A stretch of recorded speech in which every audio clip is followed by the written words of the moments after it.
Bueno, buenas tardes, bienvenidos a esta presentación del libro de nuestro colega el doctor Juan Pablo Pérez Sainz, cuyo título es Mercados y bárbaros, la persistencia de las desigualdades de excedente en América Latina. Para nosotros es un gusto presentar el libro de Juan Pablo por el libro en sí mismo y también por la relación de colaboración profesional y de amistad que tenemos desde hace unos pocos años, unos 20 más o menos. Antes de iniciar con la presentación breve del currículum de Juan Pablo, y dado que esta presentación se articula con las conferencias que organiza el posgrado con motivo del 30 aniversario, entonces quisiera darle la palabra a nuestra colega, a la doctora Araceli Almaraz, para que nos diera un breve mensaje.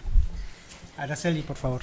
Muchas gracias, Alfredo. Pues nada, decirte, Juan Pablo, que pues el colegio te recibe muy bien, como todas las veces que has estado con nosotros. Estamos muy honrados de que participes en este ciclo de conferencias magistrales que están aportando espacios de reflexión para los estudiantes de los diferentes posgrados. Nos da mucho gusto que ahora traigas una discusión muy pertinente sobre la desigualdad en América Latina, y simplemente eso, agradecer que estás aquí con nosotros, que te unes a esta celebración a partir de la reflexión. Y al doctor Walde, así como al doctor Rodolfo Cruz, agradecerles por esta disposición para organizar el día de hoy esta conferencia magistral. Así es que ese sería solamente mi mensaje. Gracias. Bueno, muchas gracias, Araceli. Tengo que mencionar que ayer tuvimos una sesión muy fructífera con los estudiantes del doctorado, viendo los aspectos teórico-metodológicos del libro, y ahora pues creo que Juan Pablo va a profundizar más en el contenido en sí mismo de esta publicación. Bueno, el libro no está escrito en los ratos libres de Juan Pablo, como verán. Tiene una cantidad de información notable, con una perspectiva histórica, tiene una serie de análisis referidos a los distintos conceptos que están puestos en juego, y además de tener una propuesta analítica que me parece muy potente, muy coherente, muy compleja, además de eso se puede descargar gratuitamente en PDF, con lo cual si ustedes están interesados pueden acceder a su lectura. Bien, dicho, está en la página de Flaxo Costa Rica.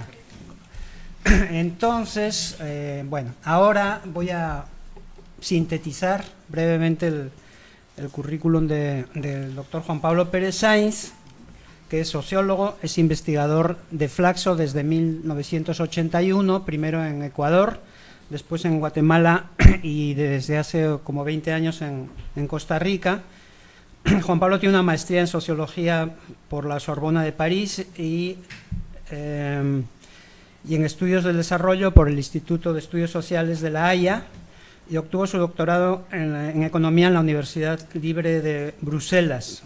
Sus temas principales de interés y de trabajo han sido mercados laborales, pobreza, desarrollo económico local, y ha publicado libros y artículos sobre estos temas, y simplemente voy a citar algunos de los títulos. Por ejemplo, el libro De la finca a la maquila, el libro La persistencia de la miseria en Centroamérica, que es en coautoría con Maynor Mora, investigador actualmente del Colegio de México, Sociedades fracturadas, la exclusión social en Centroamérica, y pues finalmente este libro que vamos a presentar el día de hoy. Él va a presentar el libro durante unos 40-45 minutos. Al final de su presentación yo haré unos comentarios, intentaré ser breve, lo cual es un propósito que nunca se cumple, pero no está de más enunciarlo nuevamente. Y finalmente abriremos un espacio para el diálogo general, ¿no? bueno, insisto en que para mí es un gran privilegio y un gran gusto presentar el libro, y ahora sí, pues pasamos directamente a que Juan Pablo nos haga su presentación. Por favor. ¿Qué sería? ¿Buenos días o buenas tardes? Buenas tardes. Bueno, está bien. No estaba claro si era buenos días o buenas tardes. Entonces, buenas tardes a todas y todos. Voy a empezar un poco con los agradecimientos oficiales, ¿no? Primero quiero agradecer al presidente del colegio, doctor Tonatiu Guillengo López, a la doctora Araceli Almaraz, al doctor Rodolfo Cruz y, por supuesto, al doctor Alfredo Ugalde, que de aquí en adelante es solamente Alfredo, ¿no? Sí. Amigo, estoy muy contento de que la primera presentación se hace aquí en Tijuana, el punto más septentrional que tiene América Latina y fronterizo, ¿no? Ayer lo formulé de otra manera, pero yo no lo voy a hacer aquí. O sea, es una mirada justamente desde el mero norte de América Latina hacia el resto de la región. Voy a empezar con un lugar común y algo que habrán oído ustedes hasta la saciedad, y es eso que se dice que América Latina es la región más desigual del mundo.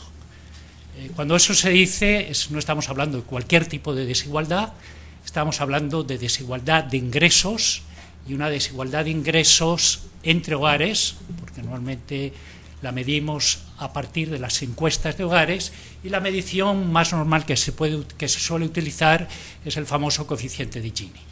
Nuestro imaginario sobre las desigualdades en la región está construido en base a eso. Y esto nos implica que tenemos condicionada una cierta mirada sobre las desigualdades. Mi primera pregunta va a ser, ¿tenemos la mirada adecuada? Y voy a empezar a responderla. En primer lugar, el problema no es tanto Gini, o sea, Gini es un buen medidor de la desigualdad porque en el fondo refleja un juego de suma cero. Lo que gana uno lo pierde otro, lo que gana un decil, normalmente los de arriba, lo pierden los deciles de abajo. En el fondo es una buena medida. Los economistas dirán que en términos de la distribución del ingreso sirve fundamentalmente para la parte media de la distribución del ingreso, que en la parte superior hay que utilizar otro tipo de indicadores, en concreto el índice de Theil, y en la parte de abajo otros, en concreto el logaritmo de la varianza. Yo no voy a entrar en ese tipo de discusiones metodológicas. Donde sí creo que hay problemas es lo que mide el Gini, que es los ingresos de los hogares. Y ahí creo que confrontamos una serie de limitaciones. En primer lugar, estamos observando la redistribución, y enfatizo el porque ¿qué significa? Ha habido previamente una distribución primaria, la cual no cuestionamos y la cual no discutimos, porque pensamos que en alguna manera hay mecanismos, dinámicas, normalmente las dinámicas de los mercados, que las suponemos virtuosas y que por tanto esa distribución no tiene por qué tocarse, no tiene por qué discutirse. Entonces esto es un primer problema que tenemos, estamos mirando la redistribución, no estamos mirando cómo se partió la torta, sino estamos mirando cómo se están repartiendo las migajas, y eso creo que tiene una gran significación.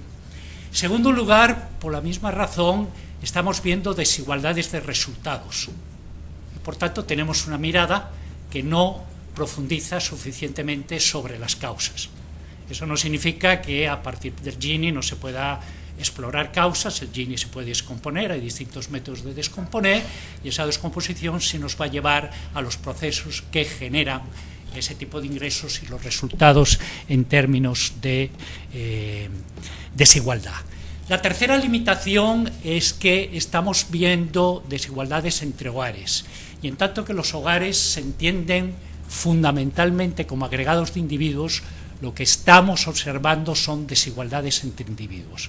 Tenemos una visión de los sujetos y de los actores en términos de desigualdad limitada únicamente a los individuos. Y el problema se vuelve más serio porque por el tipo de fuente que utilizamos, es decir, las encuestas de hogares, no captamos ciertos tipos de individuos que son claves para entender la distribución del ingreso, que son los de arriba, las élites.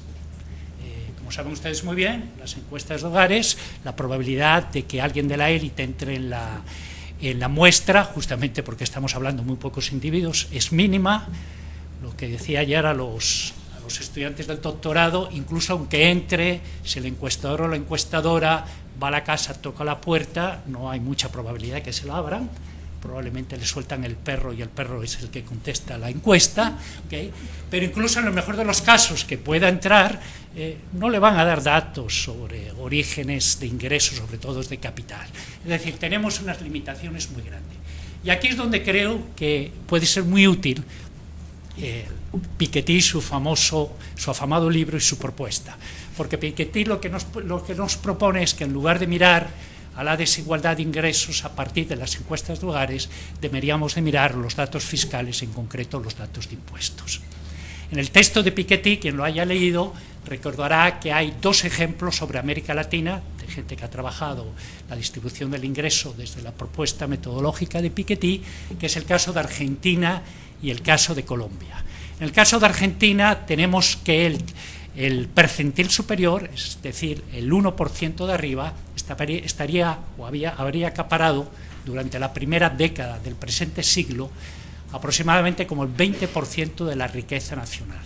En el caso de Colombia, ese mismo percentil ha acaparado un poquito más, pero tenemos todavía un caso más extremo. Es una estimación hecha por 3 economistas de la Universidad de Chile sobre el país al cual pertenece. Ahí tenemos que que ese percentil está acaparando el 30,5% de la riqueza nacional. Entonces lo que vemos es que una visión distinta a la que tenemos a partir de las encuestas de hogares no nos da esa imagen que hemos estado oyendo desde hace años, que las desigualdades de ingresos, el Gini cayó en América Latina y por tanto hubo una mejora en la distribución del ingreso. Con esos datos sí nos dicen eso, pero cuando intentamos de mirar un poquito más en profundidad, vemos que los que realmente detentan el poder, es decir, la minoría, las élites, siguen teniendo el mismo control de los recursos. Por tanto, la supuesta mejora de la desigualdad de los ingresos en América Latina, por lo menos desde ese punto de vista, se ve cuestionado. ¿Qué hacemos, por tanto? Tenemos que intentar otro tipo de miradas. Existen otros tipos de miradas sobre la desigualdad de ingresos y las desigualdades, la llamada distribución funcional del ingreso, que lo que nos demuestra es la pugna sobre el capital y trabajo, sobre la riqueza nacional. En América Latina, por la heterogeneidad que caracteriza a sus sociedades y a su estructura productiva, tenemos un problema metodológico serio que tiene que ver con esos ingresos, esos salarios esos ingresos laborales que no provienen de salarios. Estamos hablando de los trabajadores por cuenta propia, que como saben ustedes tienen un peso significativo en América Latina, tanto en su versión de trabajadores de subsistencia como lo que podrían ser los profesionales. Entonces ahí tenemos una limitación. Yo voy a proponerles otra mirada distinta, que es la que voy a intentar de desarrollar en los próximos minutos.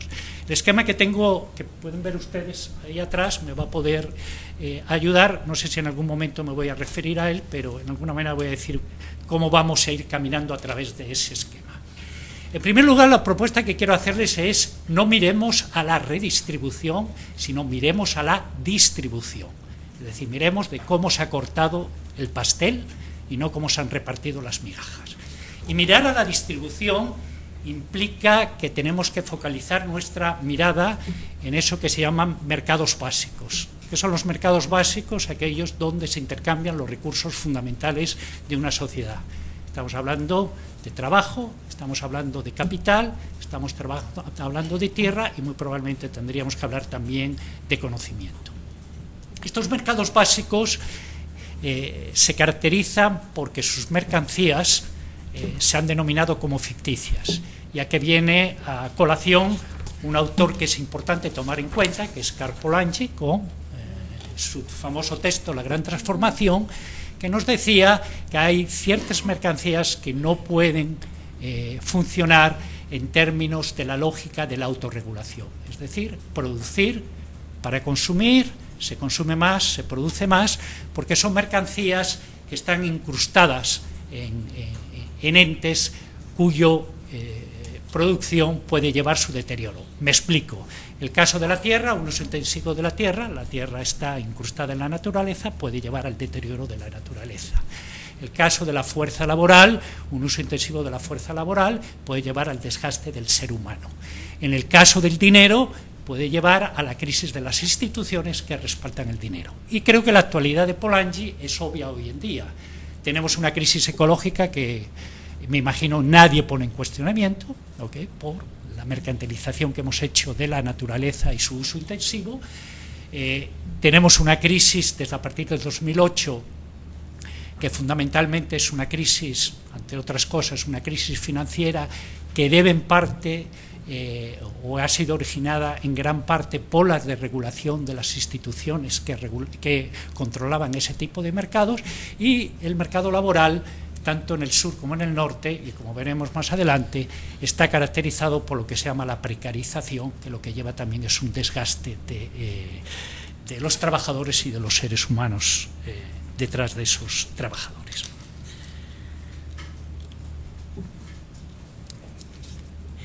Hablar de los mercados básicos implica algo más de lo que planteó simplemente Polanyi, que me parece que es clave, y significa que estamos hablando de cómo se están generando condiciones o cómo se están creando condiciones para la generación y la apropiación del excedente.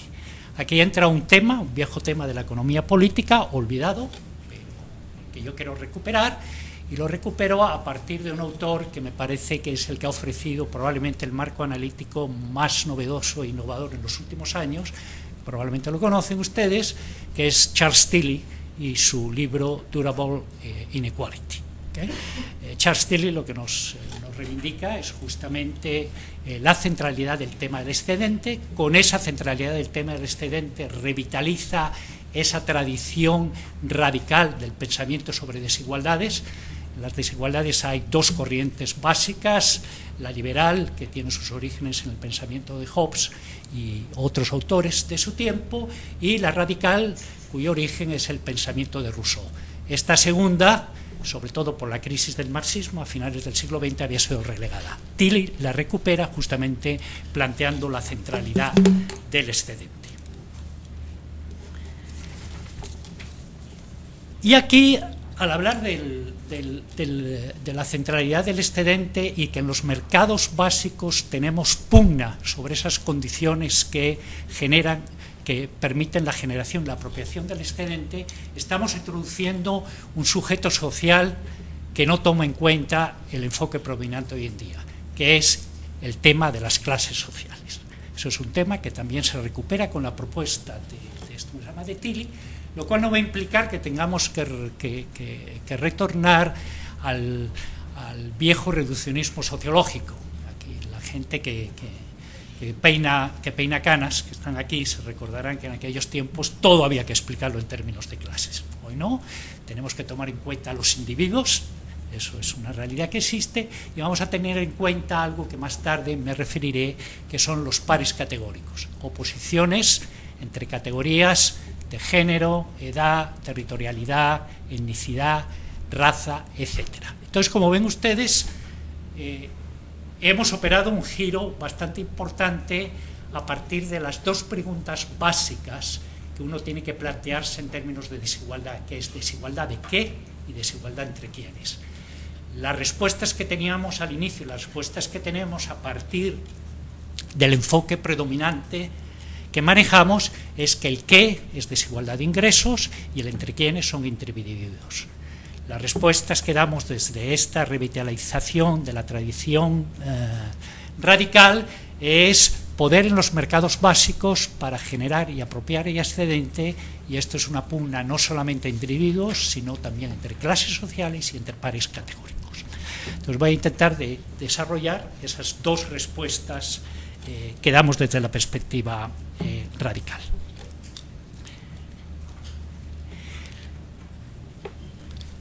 Tilly nos habla que hay dos modalidades de generar y de apropiarse del excedente y remite a dos clásicos de la sociología. La primera forma es la de la explotación, y por supuesto detrás de ello está la concepción de Marx, y la otra es el acaparamiento de oportunidades, y detrás de ello está la concepción de cierre-clausura de Max Weber. Y esto implica que podemos hablar de dos campos de desigualdades de excedente. Uno que tiene que ver con las condiciones de explotación de la fuerza de trabajo y otro que tiene que ver con las condiciones de acaparamiento de oportunidades de acumulación. Vamos a comenzar con el primero.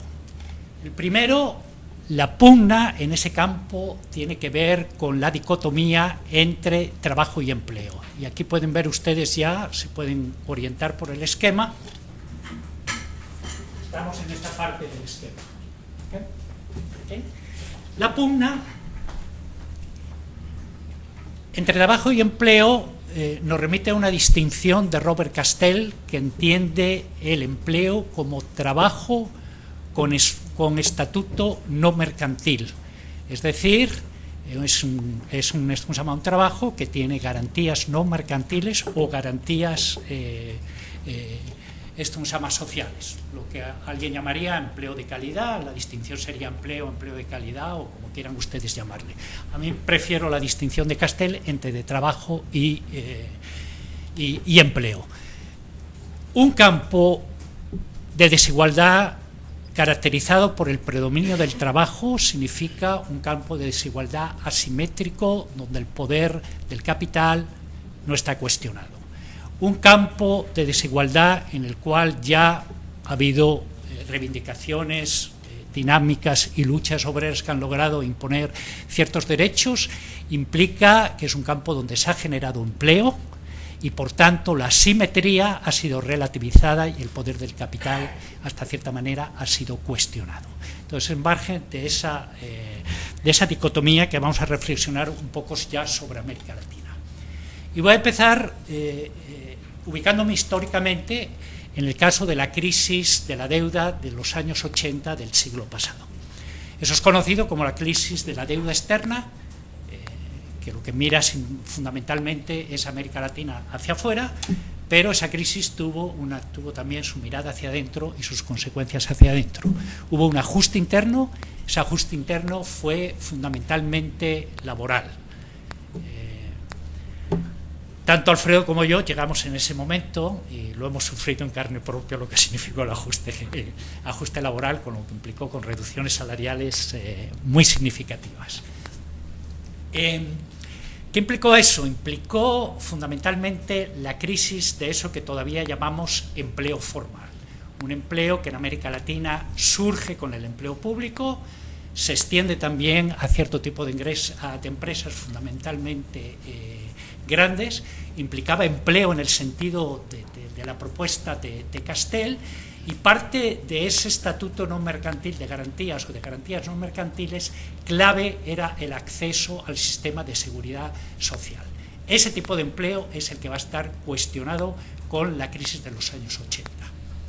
De hecho, cuando uno mira los datos, se ve claramente como en la mayoría de los países, la OIT lo mostró muy claramente, como el empleo formal privado cayó, el público menos, pero el empleo formal privado cayó en la gran mayoría de los países.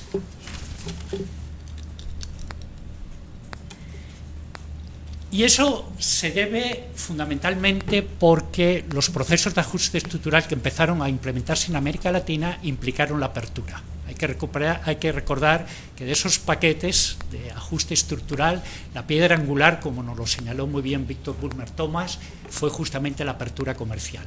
Y la apertura comercial tuvo un impacto laboral muy importante. Significó que las empresas, para poder competir, tenían que tomar en cuenta muy seriamente los costos laborales, y esos costos laborales ya no se podían transferir más a los consumidores porque la protección de los mercados internos había desaparecido. A partir de ahí surge la crisis del empleo formal y empieza a configurarse un nuevo mundo de las relaciones salariales que viene marcado por el fenómeno de la precarización. El fenómeno de la precarización, quiero hacer una reflexión sobre tres aspectos que me parecen claves. Señalar que esta casa justamente acaba de publicar probablemente el estudio más importante que se ha hecho sobre precariedad laboral No, esto es devolverle el favor a Alfredo. Son mercados básicos. Exactamente, o sea, de eso se trata la amistad, ¿no? Entonces, okay, no, pero es en serio, o sea, yo creo que es el texto, hasta el momento, el texto más completo que hay sobre el fenómeno de precariedad en esto que se llama en México. ¿Okay? 3 elementos que me parecen muy importantes en términos de precariedad laboral. ¿Qué significa? Significa primero una desregulación de normas que estaban asociadas al empleo formal de antaño.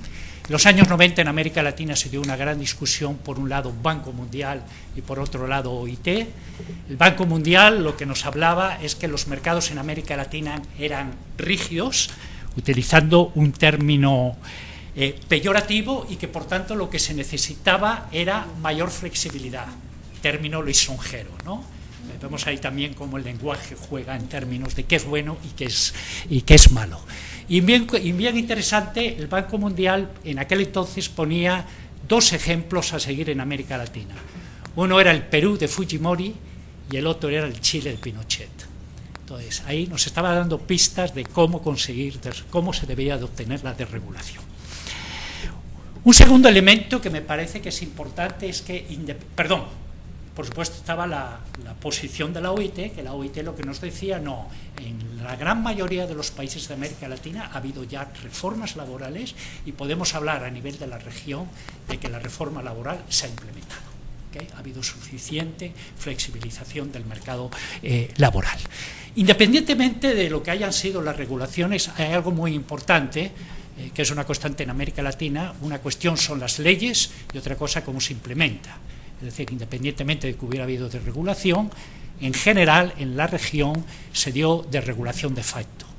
Y el caso de México es bien interesante, porque hasta la última ley federal del trabajo, que es de finales del 12, ¿no? De 2012, finales del 2012 había una legislación que desde el punto de vista de los análisis se la consideraba protectora. Pero sin embargo, por otro lado, había multitud de análisis, muchos de ellos generados acá, sobre estudios micro de empresas que nos mostraban que las prácticas de facto eran desreguladoras. ¿Okay? Hay una reflexión de un par de autores colombianos, Félix Ospina y Valencia, que me parece muy interesante, porque lo que nos señala en términos de desregulación es que hemos pasado, o las empresas han pasado de contratar mano de obra a contratar servicios, y que por tanto el derecho mercantil ha sustituido al derecho laboral. Hay que recordar que las empresas durante los años 90, esto es otra cosa también muy estudiada en profundidad en el Colegio de la Frontera, como en otros lugares en México, hubo reestructuraciones productivas profundas que tuvieron que ver fundamentalmente con distintos tipos de estrategias de flexibilización de la fuerza de trabajo, pero también con externalización de actividades que se hacían en las empresas y que empezaron a hacerse fuera y que se empezaron a subcontratar de distintas maneras. Subcontrataciones con pequeñas empresas, a través de agencias de intermediación laboral e incluso, como es el caso sobre todo de Colombia, cooperativas de trabajadores. Es decir, los trabajadores autoexplotándose y, por supuesto, sin ningún tipo de responsabilidad legal para los empresarios. La tercera dimensión que me parece importante de la precarización laboral tiene que ver con la pérdida de la fuerza del actor sindical. ¿Okay? Eso me parece que es clave. Kenneth Roberts nos ha dado datos de tasa de sindicalización antes de los años 80. Se calculaba que en promedio casi un 23% de la fuerza asalariada estaba sindicalizada. Ese porcentaje cae hoy en día al 10%. Eso lo que da cuenta es simplemente la pérdida de importancia y significación de los sindicatos. ¿Y qué eso implica? ¿Qué es lo que implica eso? Implica fundamentalmente que las negociaciones laborales van a ser negociaciones individualizadas. Si hay sindicato, como mucho va a ser un sindicato de empresa, muchas veces condicionados por las políticas empresariales, y yo siempre recordaré lo que una mujer trabajadora de la Maquila, Honduras, me dijo, que para mí eso fue lapidario: antes explotada que desempleada. Y eso implica ya disciplinamiento de la fuerza laboral en la empresa. Y ahí llegamos con una primera hipótesis que se puede hacer en relación a lo del esquema este y este primer campo, y es que en América Latina lo que se ha creado ha sido fundamentalmente trabajo y se ha generado muy poco empleo. Y esto implica ya un campo de desigualdades de excedente caracterizado históricamente por su asimetría. Esa es una primera hipótesis, una primera reflexión que quiero dejar para la discusión. Quiero pasar al segundo campo, que es el campo del acaparamiento de las oportunidades de acumulación. Ahí la pugna no es entre empleo y trabajo, porque son pugna entre distintos tipos de capitales o distintos tipos de propietarios. La pugna es entre la apertura y el cierre. Mercados cerrados, porque unos pocos actores, unos pocos agentes controlan el recurso, capital, tierra, conocimiento, lo que sea, implica un campo de desigualdades asimétrico y donde el poder de esos pocos, que normalmente suelen ser empresas grandes y nacionales o extranjeras, controlan ese campo. Por el contrario, un campo abierto donde el recurso es más accesible a otro tipo de productores, propietarios o empresas, estamos hablando de un campo donde la asimetría se ha relativizado. Y hay un ejemplo interesante y creo que importante en la historia de América Latina, porque ha representado, a mi entender, el intento más significativo de revertir este tipo de asimetría en los mercados básicos, y es el fenómeno de la reforma agraria. La reforma agraria puede ser interpretado como una contraofensiva campesina. ¿Por qué hablo de contraofensiva campesina? Porque en el siglo XIX, como nos señala Bauer, tuvimos una ofensiva liberal sobre las tierras corporativas, fueran del Estado, de la Iglesia, pero sobre todo comunitarias. Y este es un país que tiene una experiencia con la ley Lerdo en el siglo XIX muy importante al respecto. En el siglo XX, por el contrario, tenemos la contraofensiva campesina a través de las reformas agrarias. Las reformas agrarias hace tiempo que acabaron y creo que hay un diagnóstico muy consensuado entre los especialistas agraristas de cuáles fueron sus consecuencias. Y esto incluye no solamente aquellas reformas agrarias de los años 60 que estuvieron en el marco de la Alianza para el Progreso, sino incluso las dos pioneras, que es la mexicana y la boliviana.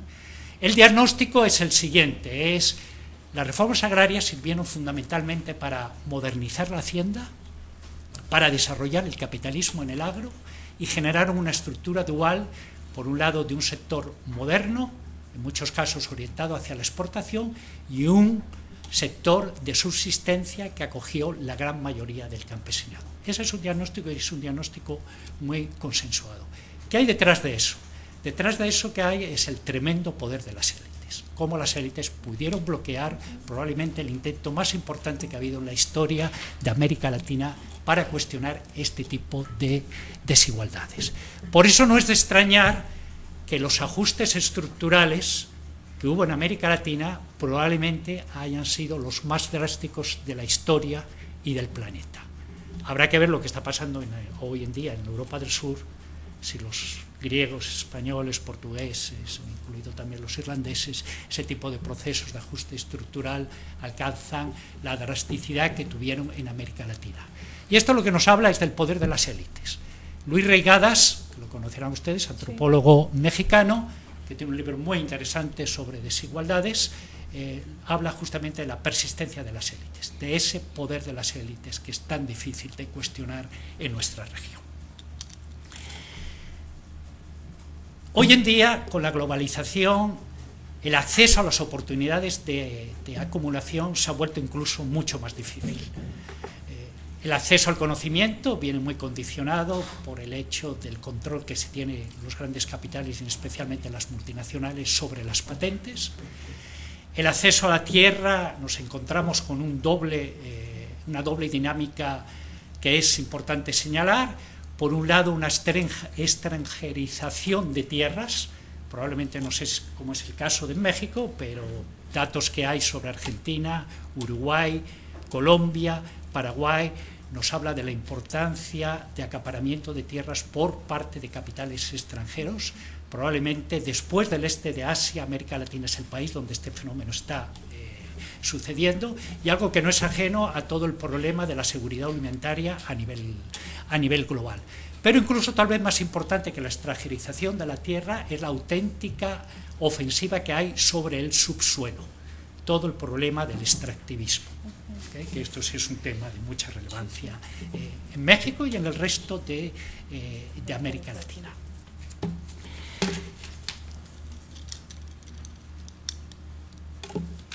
En el caso de los capitales, hay que señalar, en el caso de mercados capitales, que finalmente se han constituido mercados de capitales en América Latina con los procesos de ajuste estructural. Eso ha sido un resultado de las reformas financieras, pero lo que estamos es ante mercados de capitales muy estratificados y segmentados, donde los pequeños productores tienen acceso en el segmento más bajo, en el estrato más bajo, que está caracterizado por montos pequeños, altos intereses, y todo esto recubierto con la retórica del emprendedurismo.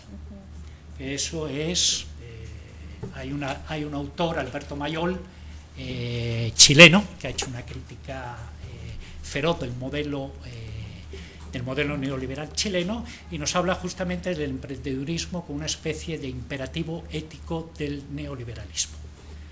Y además es una lógica circular: si lo intentas lo logras, y si no lo logras si no lo intentas no lo vas a lograr. A mí me recuerda un poco esto, perdón si voy a tocar susceptibilidades religiosas, pero me recuerda un poco el cuento de los curas sobre los milagros, ¿no? Claro, uno no logra el milagro, si lo logra, qué bien, y si no lo logra es que uno no rezó suficientemente, ¿no? Entonces esto es un poco también lo del emprendedurismo, ¿no? Entonces, claro, es un argumento que nunca falla, porque tampoco acierta, ¿sabes? Y lo que yo digo, por un emprendedor que sale, hay 9 emprendedores, eso no hay que olvidarse.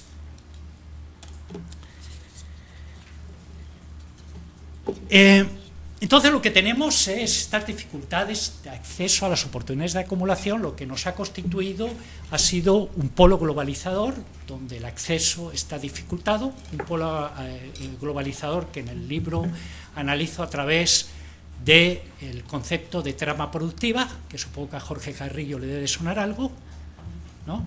El concepto que acuñó años atrás con Marta Novick, que creo que me resultó a mí muy sugerente, y que nos habla también que incluso al interior de la trama productiva las oportunidades de acumulación no son las mismas para todas las empresas y para todos los actores. Hay factores de tipo territorial, hay factores de tipo sectorial y hay factores de configuración de la trama, de cómo el núcleo o la empresa líder, el tipo de relaciones que establece con el resto de la trama. Entonces tenemos un polo globalizador, tenemos del otro lado un polo de exclusión, sobre el cual voy a hacer un par de reflexiones, y en medio tenemos una franja gris que conocemos poco, que tiene que ver con las actividades del Estado, pero sobre todo con esa parte del tejido productivo, que es el de la pequeña y de la mediana empresa, que yo no veo suficientes estudios como deberíamos de tener, que me parece que ahí hay un tema de agenda de investigación que me parece que es importante. El polo de la exclusión, ¿quién lo constituye? Lo constituye fundamentalmente los desempoderados de los mercados básicos a los cuales me he referido antes. Estamos hablando, en primer lugar, de desempleados. Recuerden ustedes que la situación de desempleo es una situación de desempoderamiento extremo. Gente que quiere hacer reconocer su fuerza de trabajo y que sencillamente el mercado laboral no se la reconoce. Y ahí surge un fenómeno que creo que es novedoso para América Latina, que ya se señaló en los años 90, que es por primera vez en la historia de la región estamos teniendo un desempleo estructural. A pesar de la recuperación económica, se mantienen todavía, sobre todo en los países, no tanto en México, pero en los países de América del Sur, tasas importantes de desempleo. Hay un análisis muy interesante hecho en Sao Paulo por nuestra conocida Nadia Guimaraes, donde lo que señala es que más que el desempleo de largo aliento, lo que es importante como rasgo clave del desempleo en América Latina es la recurrencia. La gente que consigue chamba por un par, 3 meses, luego vuelve al desempleo, va y viene, ese tipo de situación. Otro componente del polo de la exclusión, por supuesto, son los a gente, aquellos trabajadores en precariedad extrema, es decir, en esos puestos de trabajo donde no se cumple ninguna de las normas ni estándares laborales vigentes en los respectivos países. Pero hay un componente que me parece que es más importante y sobre el cual quiero reflexionar, que es el que tiene que ver con ese tipo de población que para la globalización es absolutamente redundante. Redundante en términos de trabajo como en términos de consumo. Población sobre la cual la globalización puede pasar. Esa gente desaparece el globo y no pasa nada.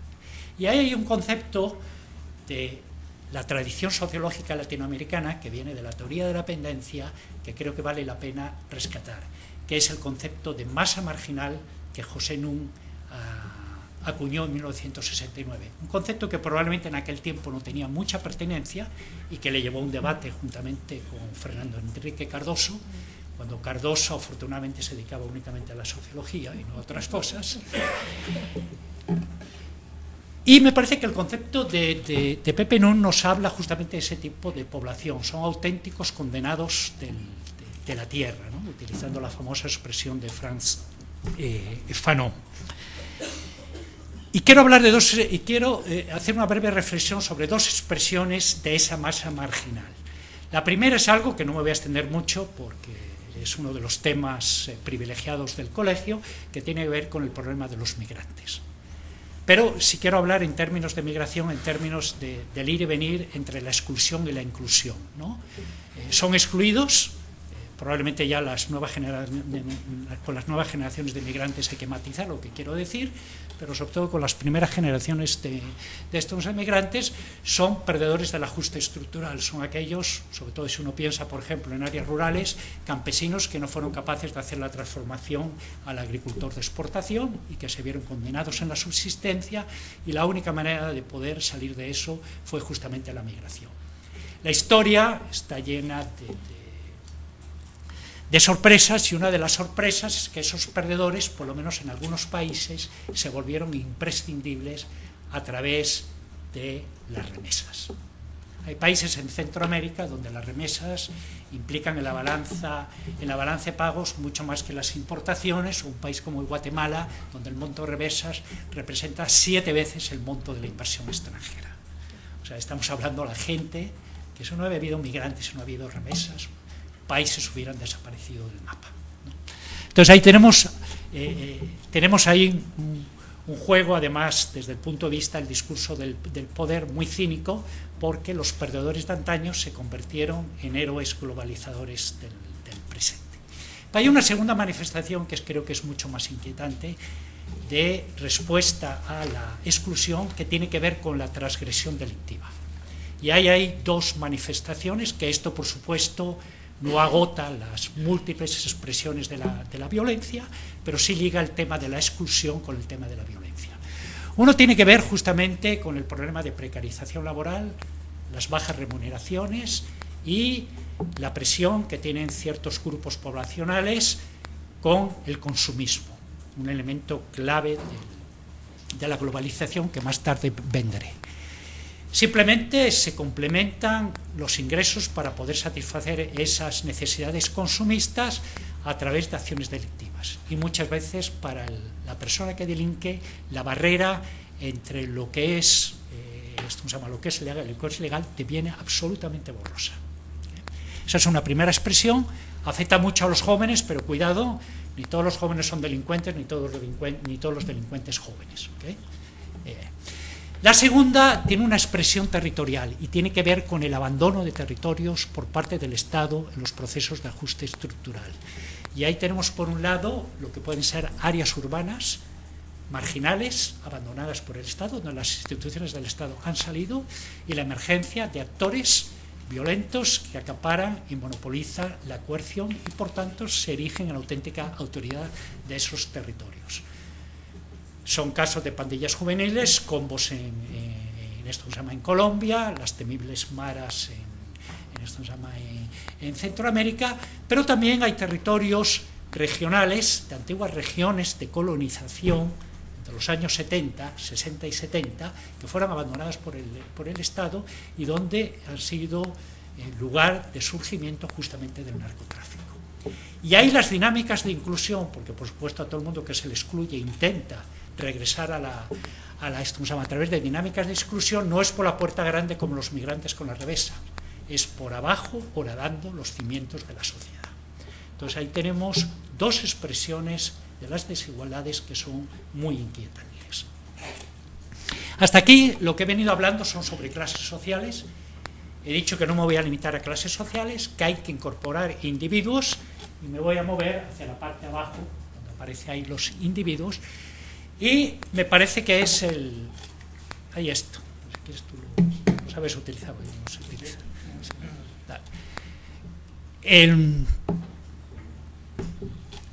¿Dónde entra en mi explicación la cuestión de los individuos? Entra a partir de la referencia al tema de la ciudadanía social. Y mi autor de referencia, no, en la que estábamos. No, pero era simplemente para marcar, supongo que tiene como una especie de punto, ¿no? Sí, Para marcar eso, para marcar la parte de los individuos. Bueno, déselo a un Alfredo. A ver, una experta, que tú eres una experta. expertísima. Tú dime dónde. Ahí está, por la parte de individuos. Okay. ¿Cuál es el autor de referencia que yo quiero tomar en cuenta?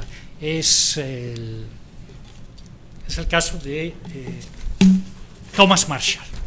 Thomas Marshall tiene un texto en comienzo de los años 50 en el cual intenta hacer todo un discurso que legitime la necesidad del Estado benefactor en su país, que es Gran Bretaña, y ahí lo que nos plantea es la necesidad de que toda sociedad tiene que tener un piso mínimo para todas las personas, a partir de unos derechos sociales básicos, y que además permita de que las clases subalternas puedan compartir un cierto estilo de vida con las clases superiores, las élites, para poder cohesionar la sociedad.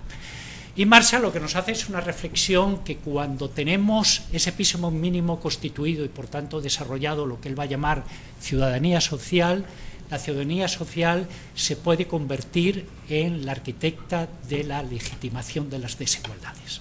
Y aquí lo que entramos es con un argumento muy típico del pensamiento liberal, que es justamente la igualdad de oportunidades. Es decir, la ciudadanía social nos va a crear una estructura de igualdad de oportunidades que ya va a depender de que los individuos la aprovechen o no la aprovechen. Y por tanto el resultado va a ser que las desigualdades van a ser resultado del desempeño y del mérito y no de la adscripción.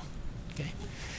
Hay críticas a este tipo de planteamientos y de hecho hay un texto de un francés, François Dubert, la de repensar la justicia, que desmonta todo este mito liberal, pero lo que es cierto es que cuando tenemos ciudadanía social fuertemente constituida y tenemos que permite estas dinámicas de individualización, existe esa cosa que llamamos movilidad ocupacional y movilidad de clase.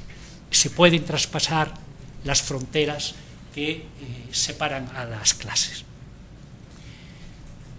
¿Ha sucedido eso en América Latina? Sí, sucedió en América Latina de manera muy relevante en el periodo que yo llamo de modernización nacional, que va entre las dos grandes crisis del siglo XX, la del 30 y la del 80. Ahí tuvimos movimientos de dinámicas de individualización muy importantes, que empiezan primero con la gran migración que se da desde el campo a las ciudades. Y probablemente quien lo ilustra mejor es lo que yo llamo la utopía del buen migrante. Significaba hogares que huían la miseria rural, llegaban a las ciudades, probablemente no conseguían empleo formal, pero sí trabajo informal, pero los hijos podían gozar ya de un elemento y de un pilar básico de la ciudadanía social, que era la educación. Y a partir de la educación poder ya aspirar esa nueva generación a un empleo formal. En el lapso de 2 generaciones se podía pasar desde la exclusión ante la inclusión. Ese fue probablemente el momento de mayor movilidad social y de mayor fuerza de desarrollo de dinámicas sociales que hemos tenido históricamente en nuestra región. Llegó la crisis de los 80 y esa ciudadanía social que en América Latina surge justamente asociada al empleo formal a través de la seguridad social se va a ver cuestionada.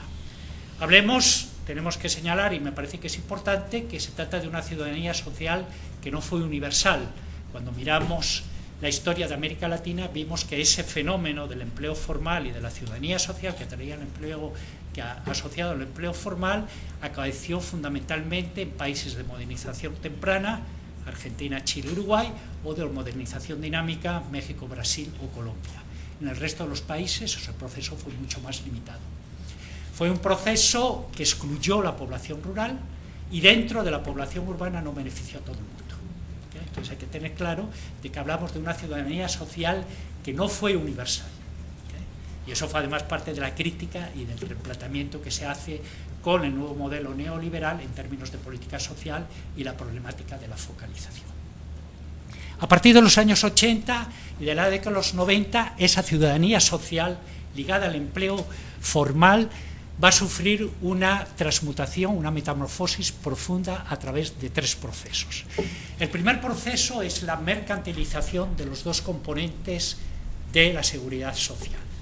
Por un lado, el componente de la salud, que ya estaba estratificado, había una salud privada para los sectores altos, seguridad social para los medios y sanidad pública para los de abajo. Esa estratificación todavía se va a ver acentuada y sobre todo al interior, sobre todo del estrato alto, cada vez más mercantilizada. Uno consigue salud de calidad en función de la plata que tiene uno. E incluso, eso es un fenómeno generalizado en América Latina, la internacionalización de ese tipo de servicios, de la gente que tiene plata y que se va a circular a Estados Unidos. Aunque tengamos el ejemplo del turismo médico en el otro sentido, pero ahí son más bien sectores medios del norte que vienen a buscar medicina más barata acá. Lo tienen aquí ustedes, lo tenemos en Costa Rica también, dentistas, etcétera, ¿no? Okay. Entonces la primera cosa es esa estratificación acentuada que se va a dar a partir de los años 90. La otra cuestión es la privatización de la seguridad social. No se da en todos los países, pero hay una reforma de la seguridad, de las pensiones, que es el otro pilar de la seguridad social, que ha sido probablemente de las más drásticas que se han dado en el mundo. De hecho, hay una transmutación de los principios tradicionales. De la prestación se va a pasar a la cotización definida, del reparto o capitalización parcial colectiva se va a pasar a un régimen de capitalización plena individual y de la administración pública se va a pasar a la administración privada. Es el surgimiento de esos fondos privados de pensiones, donde el ejemplo fue justamente la experiencia chilena con Pinochet. El gran especialista del tema, Carmelo Mesa Lago, lo que nos señala es que justamente con esa privatización de las pensiones lo que se hace en el campo de las pensiones es reproducir las desigualdades del mercado laboral. Quien cotiza más es el que va a tener una mejor pensión. Hoy en día, en perspectiva, parece que lo que se señala en el caso de Chile es que simplemente el costo de administración de esos fondos es tan alto que las pensiones que esté recibiendo la gente son sumamente mermadas. O sea, creo que ha sido una apuesta fallida y que de consecuencias drásticas para la gente.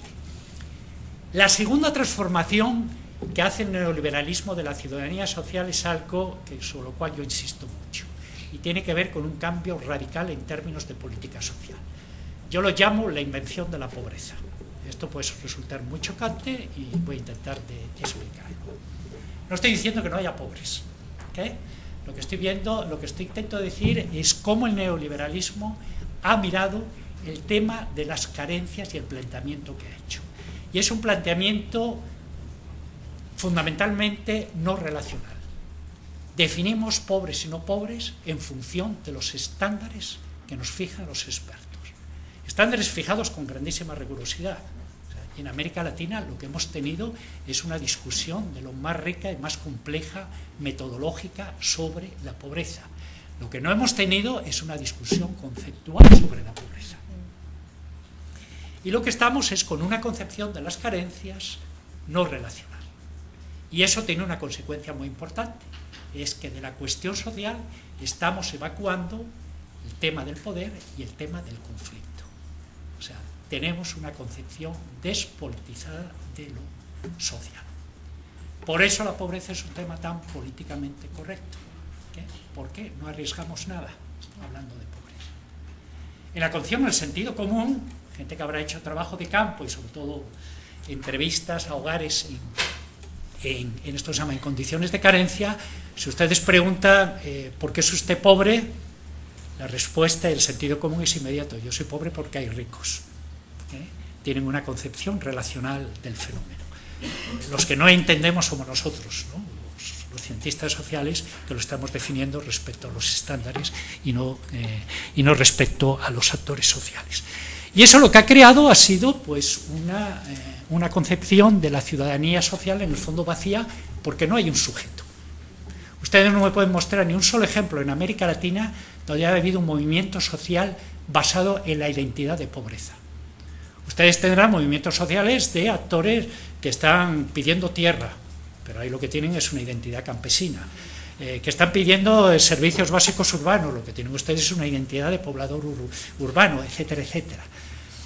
La identidad de la otra ciudadanía social de la de antaño sí tenía un sujeto y un actor claramente configurado. El sujeto era los empleados formales y el actor eran los sindicatos. Esa cosa no existe hoy en día, ¿okay? Justamente por ese tipo de concepción, pero es algo de un impacto muy importante porque nos ha condicionado el sentido común sobre la pobreza. Y de eso no nos salvamos nadie. O sea, yo tengo textos en que he hablado de pobreza, con el enfoque de pobreza. O sea, he comido cuento como todo el mundo. ¿Okay?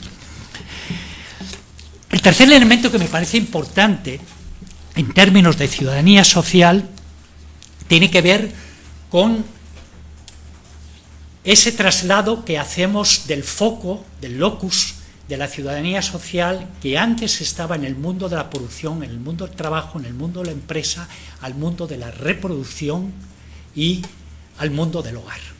Porque eso nos lleva a la deriva a entender fundamentalmente el términos de la carencia en términos de consumo.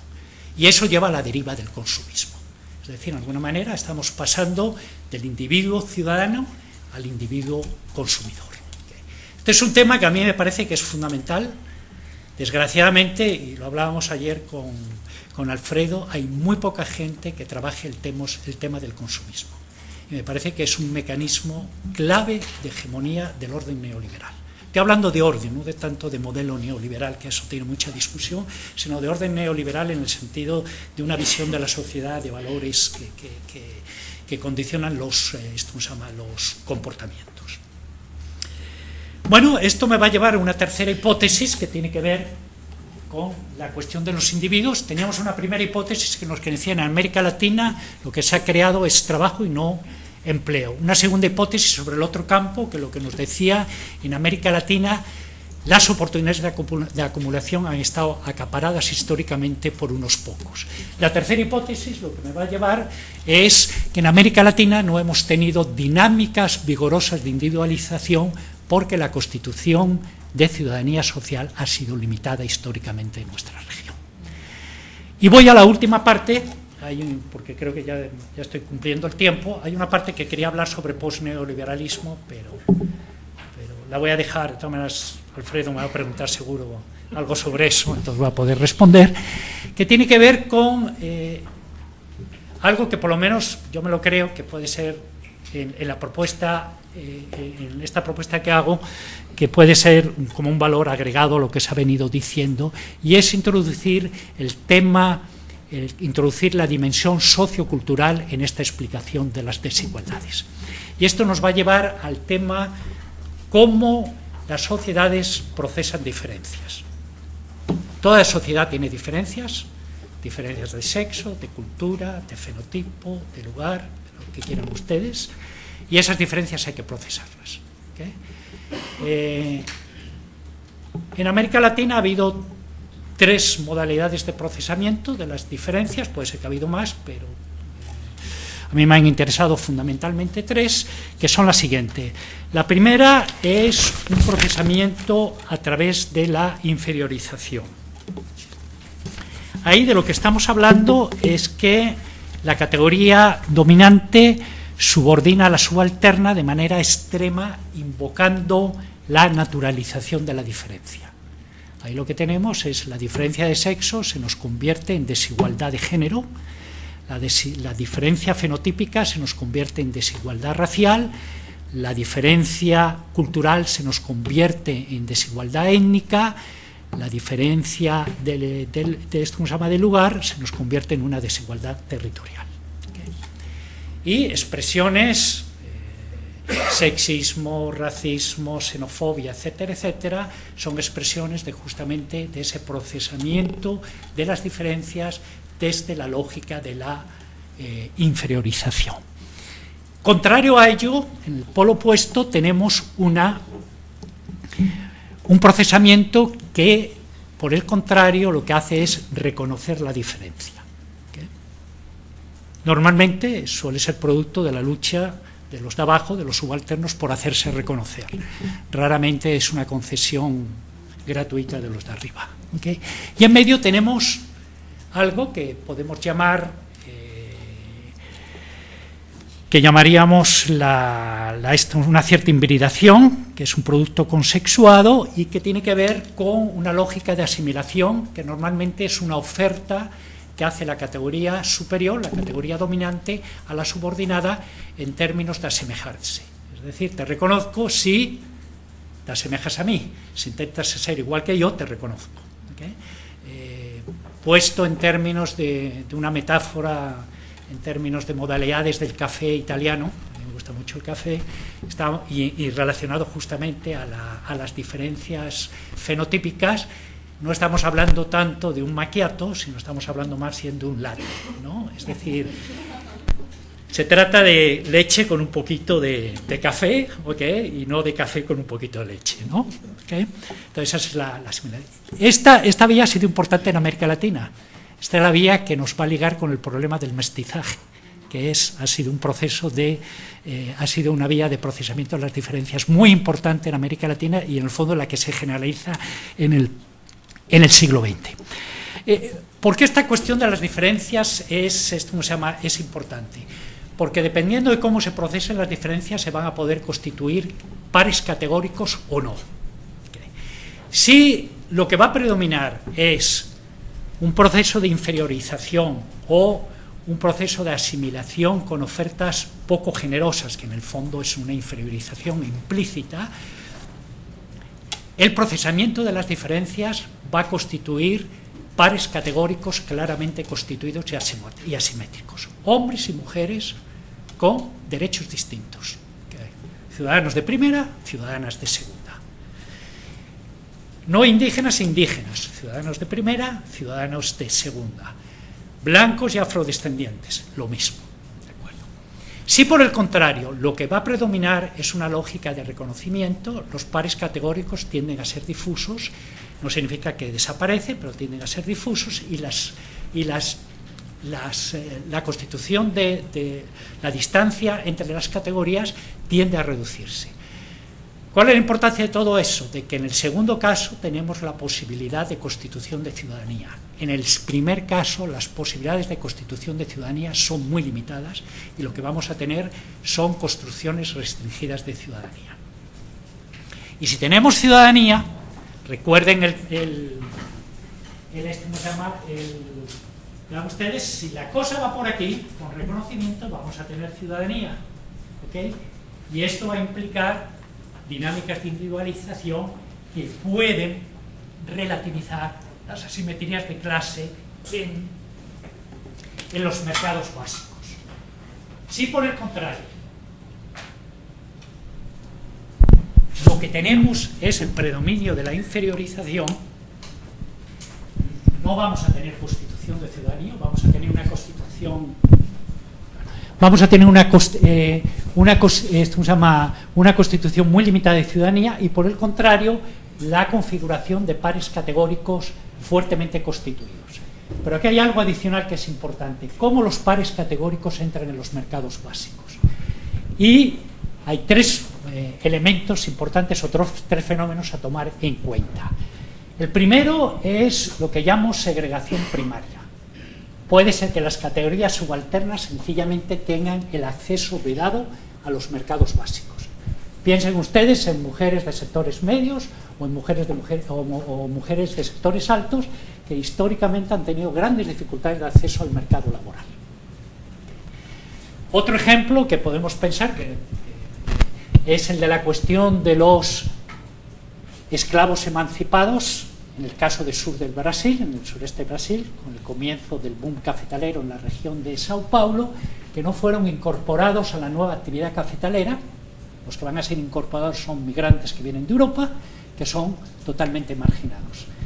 El gran texto de Florestan Fernández, el padre de la sociología brasileña, sobre el dilema racial brasileño, su estudio que hace sobre la población afrodescendiente en Sao Paulo, parte justamente de ese hecho histórico, de esa exclusión primaria que tuvo esa población afrodescendiente en ese contexto de economía primaria exportadora que era el café en Sao Paulo. Hay una segunda forma, que es la segregación secundaria. No van a tener problema de entrar en los mercados básicos, pero si entran van a estar confinados a nichos. El caso probablemente más claro que hay es migración indígena a las ciudades. No pueden entrar en cualquier segmento del mercado laboral, están confinados a ciertos nichos, trabajo de indios, y sobre eso tenemos muy buena literatura. Tenemos los trabajos de Lourdes Arizpe en Ciudad de México, hay un trabajo clásico en el caso de La Paz en Bolivia con Sandoval, Grips y Albó, y luego tenemos trabajos recientes, mucho más recientes, pero muy buenos, de muy buena calidad, que son los trabajos de Santiago Bastos y Manuela Camus en Ciudad de Guatemala. Incluso hay un tercer mecanismo a tomar en cuenta que tiene que ver con superamos la segregación primaria, superamos la segregación secundaria y por tanto categorías subalternas tienen acceso a cualquier ámbito de los mercados básicos, pero sin embargo van a sufrir discriminación. Y eso creo que lo vemos muy claramente hoy en día en el caso de profesionales, tanto en el caso de mujeres y de afrodescendientes, donde pueden acceder a los mismos puestos que hombres o que blancos, pero sin embargo van a tener un trato distinto, sobre todo expresado en términos salariales. Entonces, el problema que tenemos es que la constitución de cares categóricos se van a acoplar a las dinámicas de clase, y al acoplarse a las dinámicas de clase las van a reforzar. Eso es lo que yo llamo la persistencia de las desigualdades. Y eso lo podemos ver ahora en el caso de América Latina. La inferiorización en América Latina. La primera idea que hay que tomar en cuenta es que tiene raíces profundas, son raíces coloniales. ¿Okay? Entonces no estamos hablando estamos hablando de un problema de este siglo, incluso del siglo XIX, tiene raíces que van más siglos atrás. Para mí la inferiorización es lo que llamaría la colonialidad del poder. Para mí sería distinto del enfoque que hace Aníbal Quijano, pero eso lo podemos discutir, pero creo que eso es lo que muestra justamente la herencia colonial, ¿no? La inferiorización. Curiosamente, la inferiorización, las lógicas de reconocimiento han tenido más vigencia justamente en el periodo actual neoliberal, y hay dos actores que han ido a través de dinámicas de reconocimiento que es importante señalar. En primer lugar son la cuestión de las mujeres, la llamada segunda onda movimiento feminista, la segunda ola feminista, donde tenemos justamente una autora aquí en el colegio, ¿no? Elizabeth Mayer, que nos lo señaló justamente con dos expresiones que tuvo todo este problema de reconocimiento de las mujeres. Uno, el sujeto madres, que jugó un papel muy importante en las luchas contra la dictadura en el cono sur, y el otro, que es importante para los mercados básicos, que es lo que llamó ella el feminismo popular. Es toda esa irrupción de las mujeres en los mercados laborales. A partir de los años ya 80 con la crisis, pero sobre todo en los 90, por primera vez en la historia de América Latina, las mujeres contribuyen más a la población ocupada que los hombres, en la década de los 90, toda esta irrupción. En el caso de los indígenas tenemos todo la eclosión de movimientos indígenas en finales del 19, probablemente el caso más estudiado es Ecuador, pero lo tuvimos en Bolivia, lo tenemos en Colombia, lo hemos tenido también en Guatemala, con distintas modalidades y expresiones, y por supuesto algo que es muy importante no olvidar, ¿no? Por primera vez tenemos un presidente indígena en América Latina, en el caso de Bolivia, ¿no? Y esto es resultado justamente de esta cuestión del reconocimiento. Lo que nos podemos plantear es si ha habido esa dinámica de reconocimiento, estamos ante una situación que se está revirtiendo la inferiorización. Esa es la pregunta que hay. Yo creo que la inferiorización sigue vigente y hay varias razones al respecto de que limita los logros en términos de reconocimiento, sin negar que son logros importantes, pero creo que hay que relativizarlos, y varias razones. En primer lugar, porque las dinámicas de reconocimiento son resultado de luchas desde abajo, desde lo subalterno, y no implica necesariamente una transformación de las mentalidades de las élites. Eso me parece que es un dato importante, y uno lo puede ver como en ciertos países hay toda una redefinición del racismo, el caso de Guatemala, por ejemplo, nuevos modelos de racismo, nuevos patrones, nuevas propuestas de racismo a partir de las élites que no corresponden ya a los patrones históricos. El segundo elemento tiene que ver algo de lo que yo señalé con la precarización. Una cosa es lo que dicen las leyes y otra cosa es su aplicación y la práctica, ¿no? Ese hiato y disociación fundamental que tenemos en América Latina entre la norma y el de facto, ¿no? Su aplicación de facto. Tercer lugar, en los casos, sobre todo en los mercados laborales, cuando ha habido cierre de brechas, sea de género, étnicas, han sido cierre de brechas hacia abajo. No es tanto, voy a tomar como ejemplo a las mujeres, no es tanto que las mujeres se hayan empoderado, es más que los hombres se han desempoderado, y eso es lo que ha traído el acortamiento de brechas. Entonces, eso, estudios también que lo documentan, en el caso de afrodescendientes y de mujeres, y el argumento es importante porque Nora Lustig y Luis López Calva, que son los dos autores que más insistieron sobre el descenso de las desigualdades en la primera década del siglo XX, del XXI, entre los factores que señalaron, el principal factor que señalaron de disminución de las desigualdades es el cierre de la brecha entre trabajadores calificados y no calificados. Entonces es muy distinto que la brecha se cierre hacia abajo que se cierre hacia arriba. Y voy a poner dos ejemplos. Cierra hacia arriba el Brasil de Lula y el Brasil del PT.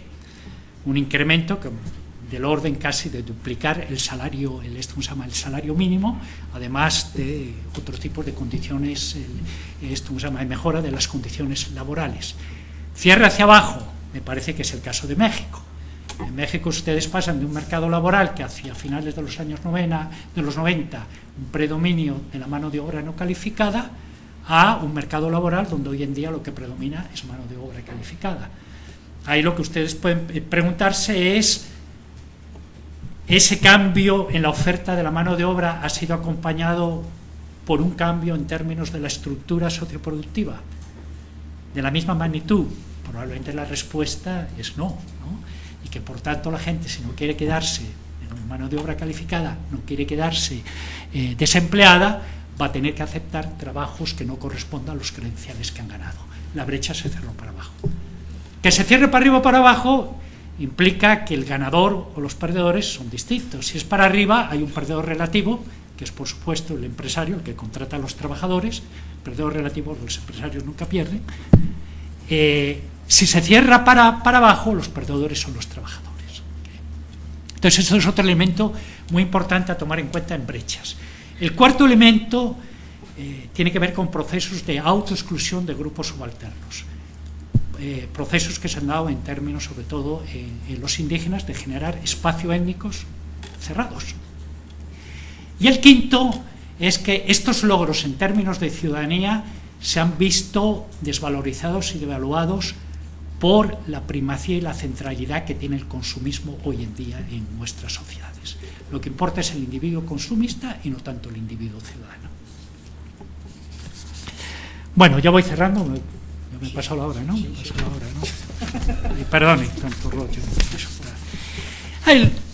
Lo que quiero decir es que la historia de América Latina, desgraciadamente, es una historia de la persistencia. O sea, no hemos tenido muy pocas veces este tipo de itinerario. ¿Qué? Es el itinerario que uno diría dentro del marco del capitalismo que uno debería de aspirar. Lo que más bien hemos tenido es este tipo de itinerario a través de la inferiorización. Lo que puedo decir para concluir es que en América Latina las élites, insisto en el término de élites porque implica élites empresariales, políticas, culturales, que son muy importantes, ¿no? Las élites han tenido siempre la capacidad de inferiorizar al otro, sea el otro mujer, afrodescendiente, indígena, inmigrante, joven, etc. E inferiorizándole lo ha despojado de una ciudadanía plena, y ese despojo ha supuesto que su inserción en los mercados laborales, en los mercados básicos han sido sin posibilidad de oportunidades verdaderas de poder acumular, en el caso de los pequeños productivos, de los pequeños productores, o en condiciones de poder obtener solamente trabajo y no empleo, en el caso del mercado laboral. Esa, desgraciadamente, es la historia de América Latina, y esa es un poco la visión que les propongo, que es una visión distinta de entender las desigualdades en América Latina, fundamentalmente en términos de ingresos y solo entre individuos. Muchas gracias.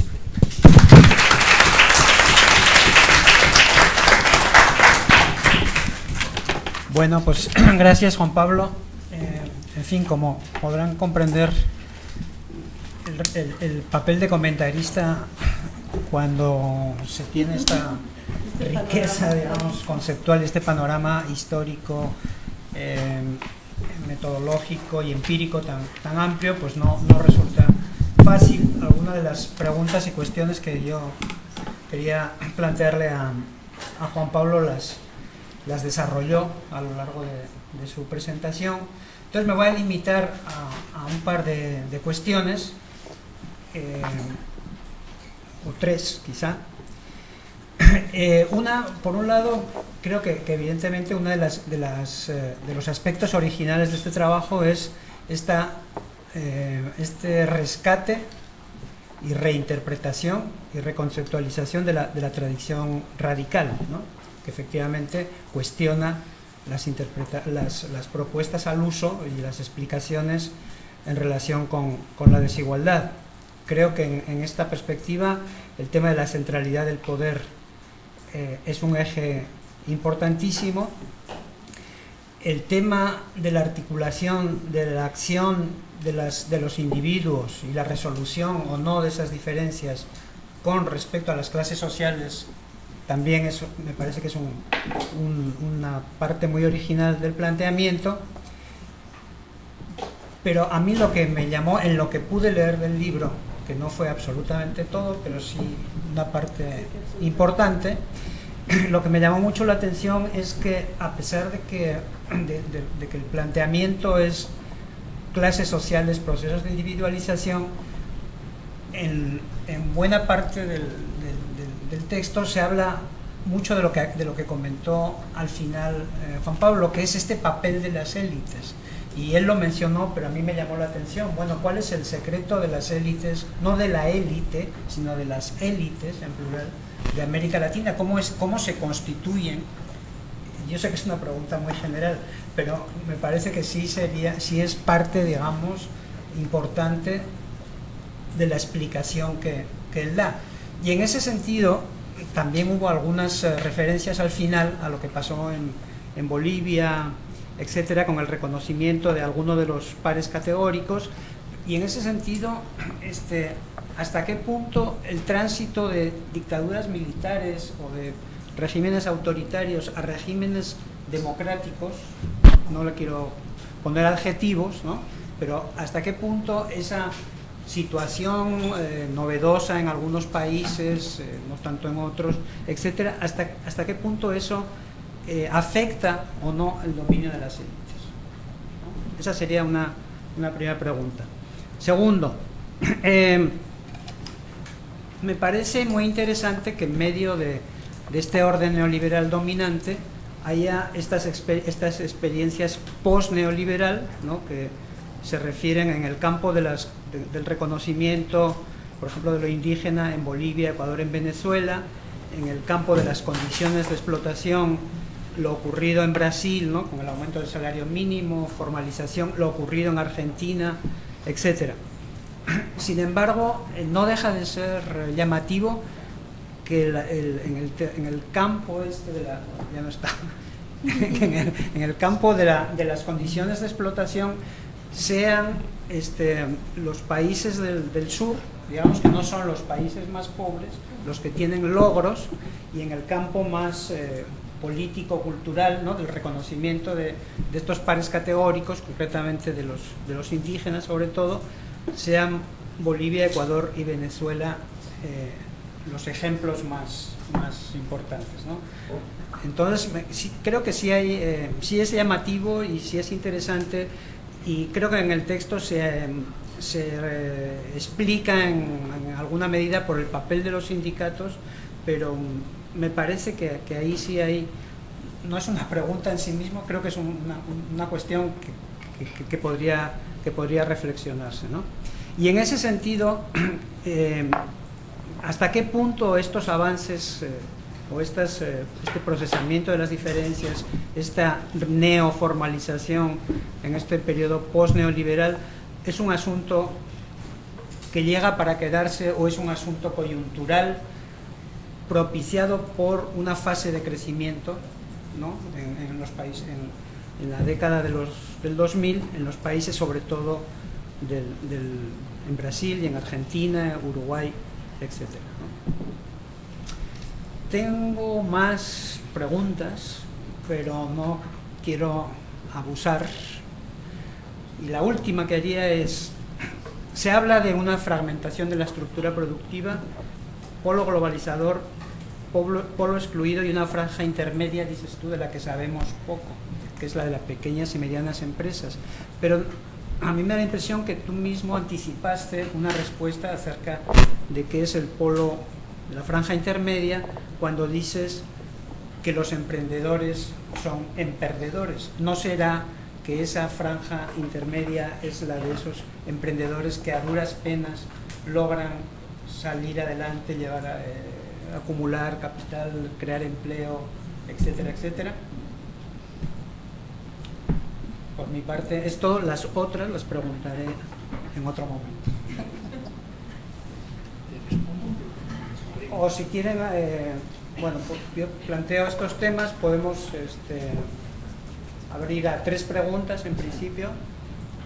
Así las ordeno y respondo solo Sí, las que sé. Le doy tiempo a... ¿Quieren hacer algún comentario o alguna pregunta? Bueno, primero un reconocimiento a este gran esfuerzo, y obliga a tener el libro y a leerlo con detalle para hacer otro grupo de preguntas mucho más elaboradas. Pero hay una que sí quisiera hacerte, Juan Pablo, que tiene que ver justamente con el cómo repensamos las élites, y yo me ponía más en un nivel intermedio, pensando en este gran México diverso. Me ponía más en el nivel de los grupos económicos regionales o estas élites regionales y no élites nacionales, porque esto me lleva a pensar 2 fallas en la política en términos históricos de la distribución de la tierra y asociadas a este enraizamiento de élites locales o regionales que todavía poseen la tierra. La primer falla tiene que ver de alguna manera con el reparto, porque el reparto significó en muchos de los casos tierras no aptas o tierras no irrigadas, y entonces eso generó una ilusión del reparto. Y una segunda falla en términos de una política de abrir oportunidades, pues la va a tener el Telecán, ¿no? Con pasando de mercados protegidos a liberalización de mercados, donde independientemente de que tuvieras o no tierra, pues estoy hablando de base agrícola totalmente, estás expuesto a colocarte en ya en una competencia diferenciada de lo que había venido siendo el mercado protegido, donde no importaba si eras eficiente o no, simplemente si producías, y donde se había creado esta ilusión.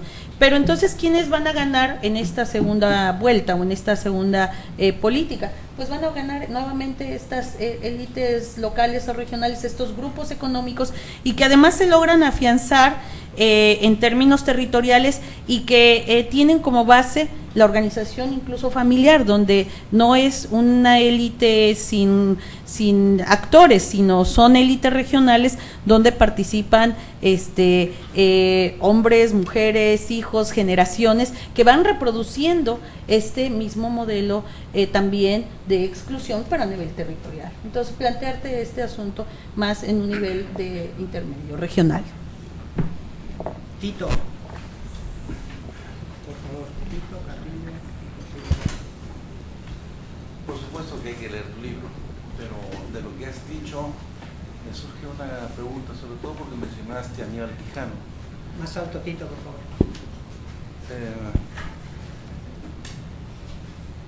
La teoría de la dependencia ponía la causalidad de la dualidad en la diferencia de lugar entre capitalización y acumulación, es decir, la propiedad de las transnacionales, los propietarios no vivían en el lugar donde invertían, en el país donde invertían, por lo tanto exportaban la riqueza y eso drenaba al país y solamente crecían las ciudades, regiones por donde circulaban los productos a exportar, sean del campo o de las minas. Esa es la explicación básica, digamos, el motor en la teoría de la dependencia, el motor de la dualidad y de la pobreza, de la desigualdad, etc. Desde tu punto de vista, y parece que tienes una visión dualista también, no estoy seguro de eso, pero parece, ¿dónde colocas tú la causalidad de esta dualidad? ¿Es en la propiedad diferencial o en la propiedad transnacional, o se debe a otras razones? Por ejemplo, a la inutilidad de las élites para generar un proyecto nacional de desarrollo con alta tecnología, etcétera, que sería otra visión, sería la visión más nacionalista. Entonces, no lo dijiste, entonces me gustaría saber si eso aparece en tu libro para leerlo. Jorge, por favor. Y bueno, sumarme a las felicitaciones, ¿no? Muy rica la presentación.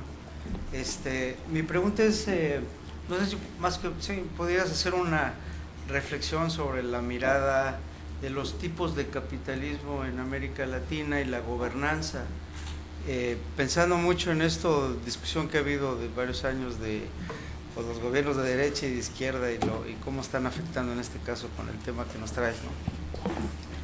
Alfredo, hay dos del... Tenemos a José Israel, a Cheryl. Cerramos la primera ronda y abrimos después una segunda. Pues ¿qué prefieres? No sé, yo creo que dar más controlador en el circulo, ¿no? Sí. Bueno, las segundas rondas no son. Bueno, Sí, No sé.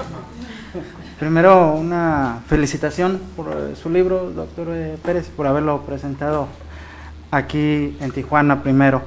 Y bueno, mencionaba ahorita durante su exposición este cambio que tuvieron inclusivo cuando se dio la migración del campo a la ciudad y que la segunda generación de los hijos de los campesinos lograron acceder a las universidades y bueno, tener un mejor nivel de vida.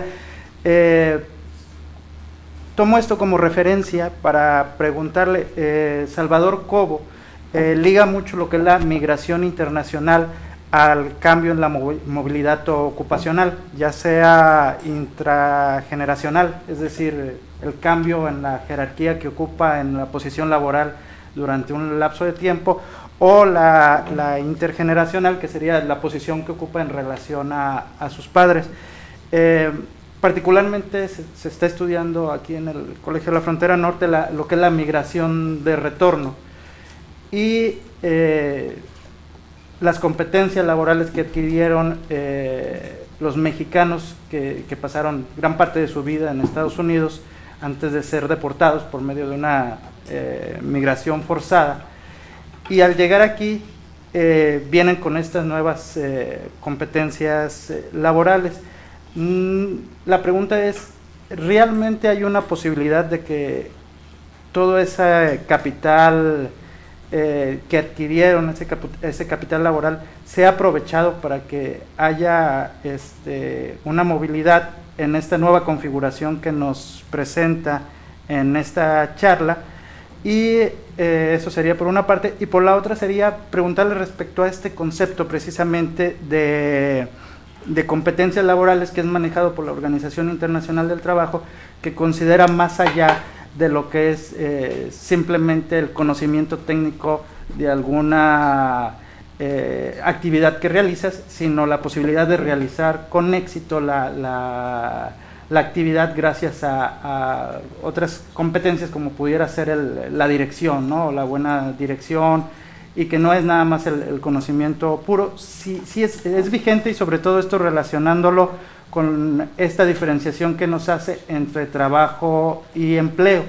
Entonces, si es mejor utilizar estos dos conceptos por separado, trabajo y empleo, o poder utilizar estas competencias laborales en uno u otro caso, ¿no? A la hora de analizar tanto el trabajo como el empleo. Sería todo por mi parte. Gracias.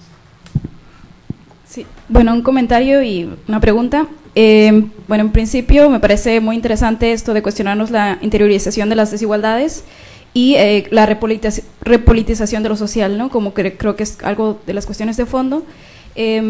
Me llama la atención, o no sé si fue adecuado a lo mejor la forma de hablar del empoderamiento de las mujeres, que no fue tal, sino que fue un desempoderamiento de los hombres. Creo que en el momento en el que se explicaba un poco cómo la brecha se cierra para arriba o para abajo, creo que eso me pareció más claro. Sin embargo, es de los pocos, bueno, el movimiento de las mujeres en sí, de los pocos que se reconocen en esta tercera categoría del reconocimiento. Entonces creo que sí, esos es de los pocos que pueden hablar, que trascendieron y cambiaron este curso. ¿Por qué no otorgarle esa validez, o cuál sería, como no sé, un poco el matiz sobre este tipo de participación? También, bueno, creo que ahí igual falta leer completo el material, pero tal vez me gustaría que sí se pudiera hacer un comentario más sobre esta cuestión de la ciudadanía.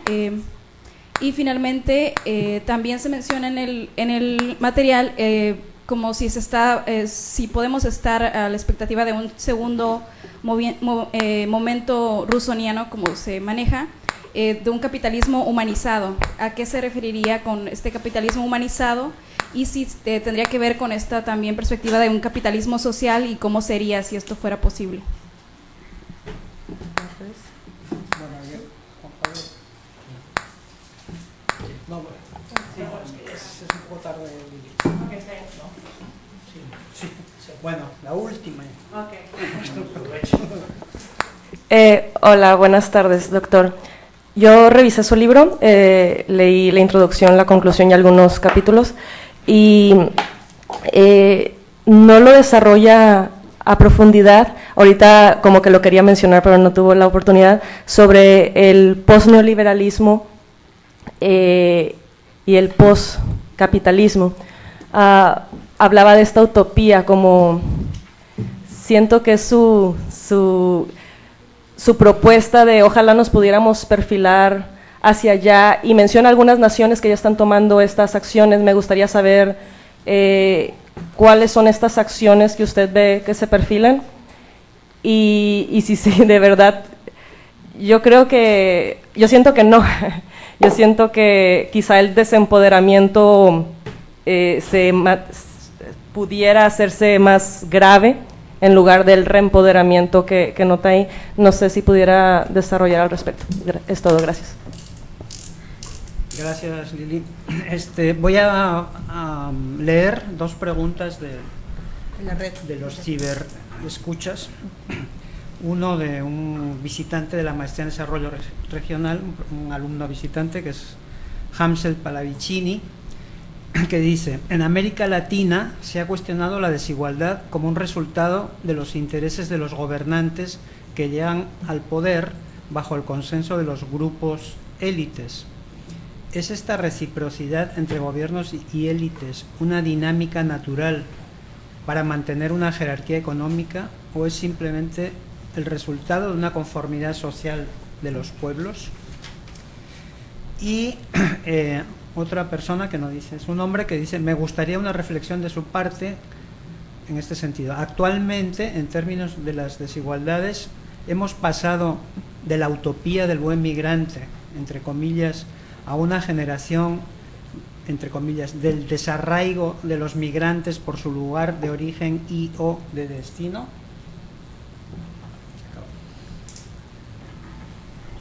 Bueno, el problema de escribir un libro así que toca tantas cosas es que la gente cree que tengo respuesta para todo, ¿no? Es que toca muchas cosas. Claro, pero, o sea, se dice que se toca en términos, digamos, que se toca en términos de que tiene pertinencia para el argumento que se está desarrollando, que es el de las cuestiones de las desigualdades de excedente, ¿no? Pues es en ese sentido que está limitado. Siento que algunas de las preguntas van allá, exceden la capacidad de respuesta que tengo. Por ejemplo, lo que usted me ha planteado, se está planteando a un especialista sobre migración. A mí me interesa la migración en tanto que está relacionado con la exclusión, pero hasta ahí llego, ¿no? Porque si no, el libro este sería un ejercicio de diletantismo y por tanto vacío y vacuo, ¿no? He intentado que por lo menos no lo sea. Bueno, vamos a ver cómo puedo agrupar distintos tipos de preguntas. Obviamente voy a seleccionar aquellas que me siento más a gusto, ¿no? Por varias razones. Creo que hay unas que tienen que ver con la cuestión esta del posneoliberalismo, que no he tocado. Entonces, otras que tendrían que ver sobre la cuestión de las élites, también ha habido varias de ellas. Y un tercer grupo, y otra, aunque no sea un tercer grupo, pero que usted planteó que me pareció muy importante, que es esta cuestión de que si realmente este esfuerzo de reconocimiento lo he relativizado demasiado y por el contrario habría que reconocerlo, valga la redundancia. Voy a empezar por esto último. Es muy probable que todo este logro de reconocimiento, tanto de mujeres como indígenas, en ciertos otros ámbitos de desigualdades, hayan tenido probablemente un impacto mucho mayor que en los mercados básicos. Mi reflexión está referida únicamente a los mercados básicos. O sea, eso es algo que quiero estar, como intento lo posible acotar y articular. Y en los mercados básicos voy a tomar el caso justamente de las mujeres, algo que no he mencionado y que me parece que es importante. El proceso de precarización de relaciones salariales, que probablemente es el rasgo más importante del mundo salarial en la actualidad con la globalización, por algo han escrito un libro sobre eso, tiene su otra cara, es una cara de la moneda cuya otra cara tiene que ver con la feminización del mercado laboral. Y eso es algo que de alguna manera los empresarios entendieron muy bien, ¿no? Como toda esa incorporación de las mujeres les permitía tener una fuerza de trabajo que la podían acoplar a todas sus estrategias de esto, ¿cómo se llama? Todas las estrategias de externalización de actividades, subcontratación, etcétera, etcétera. Entonces yo sí tengo la sensación que en términos de mercados básicos, ha habido una ganancia importante en términos de las mujeres, que es la irrupción en el mercado laboral.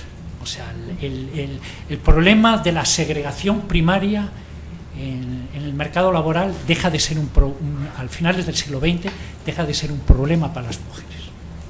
Surge el tema de la segregación secundaria y probablemente el tema más importante que hay es el de la discriminación. Y eso es claro porque ustedes lo ven, por ejemplo, en el campo de la educación. Por ejemplo, en el campo de la educación será un campo donde esos logros están teniendo sus efectos. De hecho, hoy en día la brecha va en contra de los hombres, ¿no? Los hombres somos más vagos que ustedes, ¿no? O sea, está bien ganada, ¿no? La brecha. Pero la brecha está en el sentido de que ahí sí ha habido un auténtico empoderamiento. En el mercado laboral yo tengo mucha más reticencia de pensar que ahí ha habido consolidación de logros. Se han superado cosas, pero creo que todavía persiste ese tipo de... Y hay un manejo todavía de la inferiorización a pesar de los logros. Entonces, la primera cosa que con esa respuesta lo que quiero decir es que mis reflexiones se acotan a lo que es mi preocupación principal, que es el tema de las desigualdades y la configuración de esos campos de desigualdades. Yo sé que toco muchas cosas, por eso, claro, soy un blanco muy fácil porque me pueden ustedes disparar desde cualquier posición, prácticamente. Voy a retomar el tema de la cuestión de las élites. En la introducción se dice que entre las muchas limitaciones que tiene ese texto es que se debería hacer una comprensión, debería hacerse un análisis más profundo de la que son las relaciones intraélites. De hecho, ahora además hay toda una especie de revival, ¿no?, de los estudios de estos élites en América Latina. Se está acumulando, yo creo que una buena literatura que va a permitir en alguna manera entender justamente esas relaciones sobre la cuestión de las élites. Y ahí entra, yo creo que toda la diversidad que tiene que tener el concepto de élites, no limitarla únicamente a las económicas, empresariales, sino meter también las políticas y las culturales. Yo insisto mucho sobre la cuestión de las élites culturales, porque cuando estamos hablando, cuando la importancia que yo doy en la interpretación a los factores socioculturales, eso es posible porque hay intelectuales orgánicos que levantan y estructuran discursos que lo legitiman. Y la pregunta que tú hacías, lo territorial, por supuesto que eso es clave, tanto en términos regionales como por ejemplo hoy en día en América Latina, o sea, en Centroamérica. Hoy en Centroamérica las élites, lo principal que han hecho ha sido regionalizarse supranacionalmente. O sea, ya no hay élites nacionales con agendas y proyectos nacionales, lo que hay es una élite regional que ha redefinido la región como espacio de acumulación, y ese es su espacio de desarrollo de poder. Entonces, en la introducción se dice, ¿no?, probablemente, si es que me queda energía, a lo mejor es una tarea para el futuro, recuperar ese análisis sobre la cuestión de las élites para tener una mejor comprensión del fenómeno, pero es obviamente una de las limitaciones que tiene. Y luego la tercera, la cuestión del posneoliberalismo, ¿no? Yo creo que nos falta todavía perspectiva histórica, ¿no? Yo por eso utilizo el término entre comillas, porque lo que hay continuidades y hay rupturas, ¿okay? Creo que definitivamente sí supone, no el segundo, el tercer momento russoniano. Hay un primer momento russoniano en América Latina que tiene que ver con el momento de la independencia, ¿no? Es decir, toda esa tradición incluso católica. Ahí viene el texto, fundamentalmente es el Espejo de Próspero, ¿cómo se llama el autor este? Que es justamente el que saca de donde yo tomo el tema de esto, ¿cómo se llama? El tema del momento russoniano, Richard Morse. Es un texto clásico, el Espejo de Próspero, está publicado en el siglo XXI, y él justamente lo que plantea es que en las luchas de independencia hay toda una serie de propuestas radicales que van a ser desplazadas por las liberales y las conservadoras, ¿okay? Y se pierde toda esa tradición de radicalidad que en el fondo pues hoy en día se está recuperando. Vean ustedes el discurso de investidura de Tavares en Uruguay,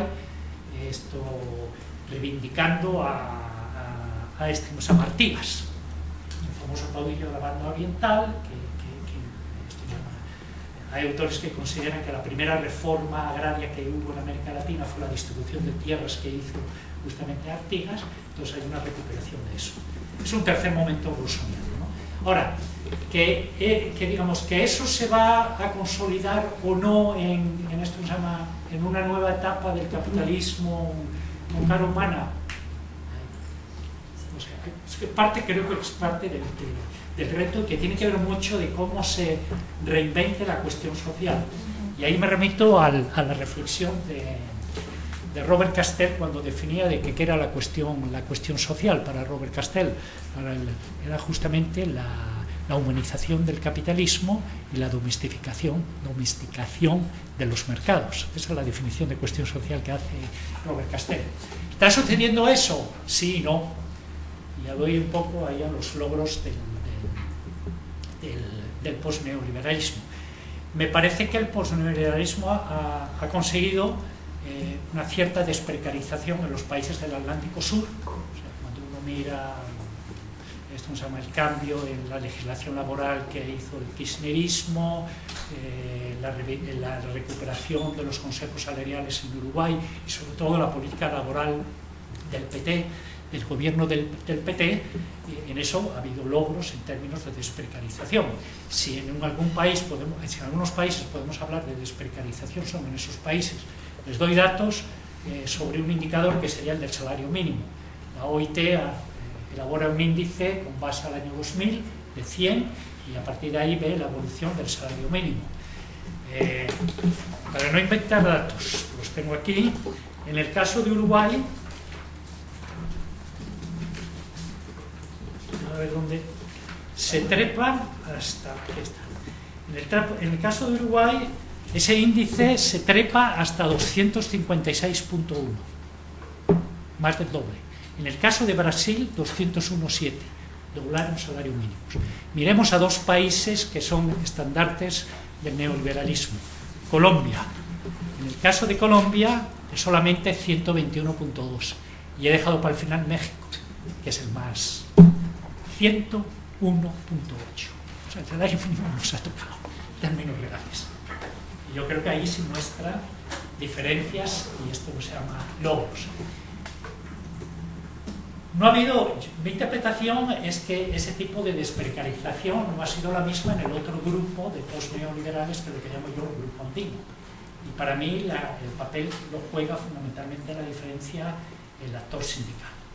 El actor sindical, a pesar de haber sido golpeado en las dictaduras, sobrevive tanto en Argentina, tanto en el caso de Uruguay, y en el caso de Brasil incluso el surgimiento de la CUT en gran parte se debe porque la dictadura militar desmantela el viejo sindicalismo, que venía del varguismo, el sindicalismo populista. Cosa que no sucede en los otros países. O sea, ya en el caso de Venezuela, la CTB estuvo en contra de Chávez. De hecho, el golpe que le dan a Chávez en abril del 2002 está precedido por una huelga organizada por la CTB, la Central de Trabajadores de Venezuela. Y Chávez simplemente descabeza la CTB, intenta un nuevo sindicalismo que no ha resultado mucho. En el caso de Ecuador, el Frente Unitario de Trabajadores tuvo relevancia en los años 90, en la década, perdón, los 80, en los 90 pierde protagonismo porque el protagonismo lo asume el movimiento indígena. La última legislación laboral que intenta pasar el gobierno de la Revolución Ciudadana está teniendo problemas y fricciones con lo que ha quedado de sindicalismo, que es fundamentalmente sindicalismo en el sector público. Y el gran perdedor del ajuste estructural en Bolivia fue la COP, la Central Obrera Boliviana. Todo el fenómeno del MAS no surge a partir del viejo sindicalismo, surge a partir del movimiento indígena, el movimiento campesino, son otros tipos de actores que surgen. Y sin olvidar algo que me parece que es muy importante respecto a ciertos gobiernos postneoliberales, en concreto Rafael Correa y el gobierno de la Revolución Ciudadana, que es una relación conflictiva con movimientos sociales, no tanto el movimiento sindical, pero sí el movimiento indígena. O sea, hay una criminalización de la protesta social, eso hay que decirlo, en esto se llama en gobiernos que se supone que son afines y orientados a ese tipo de actores. Donde yo creo que sí, el grupo de los andinos han hecho avances importantes en términos de la ciudadanía social básica. A pesar de que ha habido una continuidad de los bonos, y uno puede pensar que Luis Reigadas argumenta eso, ¿no? Que en el fondo, tanto en Ecuador como en el caso de Bolivia se han seguido con los bonos y por tanto con la política social neoliberal. Yo creo que la amplitud y el alcance que han tenido los bonos han incorporado a sectores subalternos que históricamente han estado marginados. Y ahí hay un cambio cualitativo. Y creo que el caso que mejor más que incluso del Ecuador y el caso de Bolivia, creo que el caso que mejor lo ejemplifica es el caso de Bolivia el caso de Venezuela con las famosas misiones. O sea, por primera vez en la historia de Venezuela, la renta petrolera ha llegado a Venezuela profundo. Y eso es parte del conflicto que hay hoy en día en Venezuela. Está el conflicto sobre la democracia, pero hay el conflicto de la distribución de la renta, y hasta qué punto la oposición está dispuesta de que esa Venezuela profunda siga teniendo el acceso a la renta petrolera. Entonces, esos son logros. Creo que donde el post-neoliberalismo lo ha hecho muy mal, por lo menos en mi opinión, es en el campo, es en el campo del acaparamiento de oportunidades. Varias razones, o sea, no ha cuestionado reprimiarización de las economías, planteando un modelo alternativo. Yo les ponía ayer el ejemplo del estudio que ha hecho esta autora brasileña en su tesis en Berlín sobre la soya en Brasil y en Argentina, y estamos hablando del tercero y del segundo productor del mundo, donde lo que compara son políticas respecto a ese cultivo, tanto en el periodo neoliberal como post-neoliberal, y su conclusión es que lo que hay es una alarmante y vergonzosa continuidad. El neoextractivismo, y además con una descalificación de los críticos que desde la ecología cuestionan ese tipo de neoextractivismo. Hay una autora argentina, María Estela Svampa, que ha planteado una tesis muy interesante, que es la configuración de un nuevo consenso que de alguna manera en el siglo XXI ha sustituido al famoso consenso de Washington, que es el consenso de las commodities. Pues tenemos un consenso sobre commodities, hay que aprovechar todo este mundo de las commodities, y desde ese punto de vista yo creo que los gobiernos post-neoliberales han hecho muy mal. Y otra cosa muy importante es, yo no conozco, sobre todo en los casos radicales, ninguna evidencia que me señale que modelos alternativos de organización de la economía tengan un peso relevante en el desarrollo económico de esos países. O sea, a mí, por ejemplo, en el caso de Venezuela, el socialismo siglo XXI, lo único que tengo claro es el siglo XXI. El socialismo no lo tengo nada claro, o sea, no sé de qué va esa cuestión. ¿Okay? Y creo que eso es parte de... Entonces, un poco sobre eso se está jugando el futuro, ¿no? Si vamos a entrar... Y ahí tenemos posiciones muy distintas, ¿no? Tenemos la posición de la gente que cree que sí, que vamos a un nuevo modelo, de la gente que una crítica desde la izquierda de esto, que lo que dice, no, esto es una redefinición edulcorada del neoliberalismo. Yo creo que tenemos que ver, esperar y sobre todo ver datos. Yo sé que hay otros tipos de preguntas, la suya, que esto me desborda, que en el fondo no hago una reflexión sobre estos modelos de desarrollo, como la tuya también, Jorge, y los países que están más allá de lo que planteo en el libro, que no me quiero aventurar a improvisar. Bueno, pues muchas gracias, Juan Pablo. Creo que Araceli quiere darnos unos diplomas. No, bueno, gracias a ustedes también por la...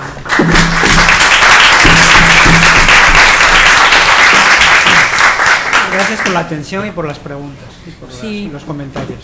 Muchas gracias, doctor Juan Pablo Pérez Sainz. Te ofrecemos aquí una constancia por tu participación con esta conferencia magistral, Mercados Bárbaros, la persistencia de las desigualdades de excedente en América Latina, en el marco de la celebración de los 30 años del posgrado aquí en Colegio. Gracias.